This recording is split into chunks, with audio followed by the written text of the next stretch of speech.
هلا وهلا، اليوم راح نشوف مقادير عجينة سحرية بمعنى الكلمة، قطنية وهشة ما راح تستغنون عنها أبدا. وإذا كنتوا أول مرة تشوفون فيديوهاتي، أنا فاطمة جوجو، لا تنسون الاشتراك بالقناة وتفعيل الجرس حتى يوصلكم إشعار كل فيديو جديد، واللايك وكومنت حلو مثلكم. وخلونا هسه نبدي بالطريقة. أول شي راح نخلي كوب ونص من المي الدافي، عليهم ملعقة طعام من الشكر، ملعقة طعام من الخمرة، نخلطهم زين نغطيهم، نخلي الخمرة تتفاعل لمدة نص ساعة على ما يتضاعف حجمها بهالشكل هذا. بعدين نطق بيضتين عليهم فانيلا، نخلطهم ونرجعهم على خليط الخمرة، ونضيف زيت وملح، ونخلي ملعقتين طعام من الشكر، ملعقتين طعام من الحليب الباودر، ونبدي بأربع أكواب من الطحين، وتدريجيا وإحنا جاي نعجن نضيف باقي الطحين. عجنوها زين على ما تتجانس، ما يصير بها أي تكتلات. راح أضيف ويا الطحين ملعقة شاي من البيكنج باودر، وأبدي أعجن العجينة. ضفت يعني كل العجينة حتى تصير متماسكة، ضفت لها 5 أكواب من الطحين، استخدمت نفس كوب القياس للكل.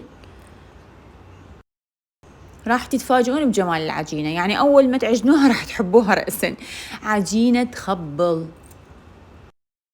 هسه خلوها، ما يحتاج أي زيت تضيفون عليها، بس غطوها وعفوها بمكان دافي لمدة يعني ساعة تقريبا حتى تختمر. ورا ما اختمرت العجينة راح أبدي أفردها.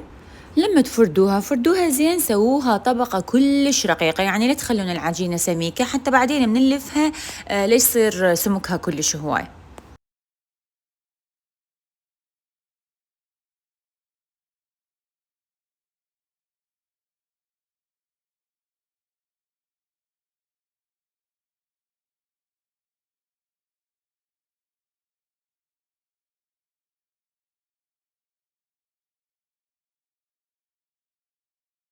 فردت العجينة وحشيتها يعني بالجبن ولفيتها بالطريقة اللي راح تشوفوها.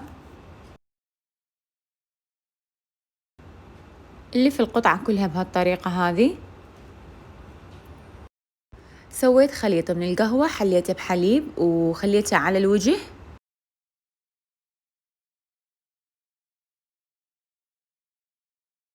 راح أرش عليهم شوية سمسم، وبعدين أرجع أغطيها حتى تختمر مرة ثانية لمدة نص ساعة قبل لا أدخلها الفرن.